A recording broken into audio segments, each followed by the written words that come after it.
معراج کی سہانی رات آقا علیہ الصلوۃ والسلام کا ایک ایسے شخص کے پاس سے گزر ہوا جو عرش کے نور کے اندر چھپا ہوا تھا۔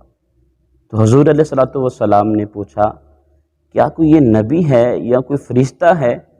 تو جواب ملا نہ ہی کوئی یہ نبی ہے اور نہ ہی یہ کوئی فرشتہ ہے۔ تو حضور علیہ الصلوۃ والسلام نے پھر پوچھا بتاؤ یہ کون ہے؟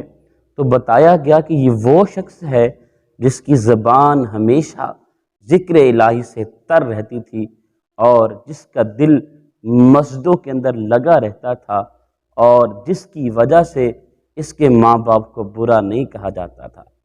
سبحان اللہ۔ اس روایت سے معلوم ہوا کہ اللہ تعالیٰ کو یہ 3 عمل اس قدر پسند ہیں، اللہ تعالیٰ اس بندے کو اپنے عرش کا نور عطا فرماتا ہے۔ وہ 3 عمل کون سے ہیں؟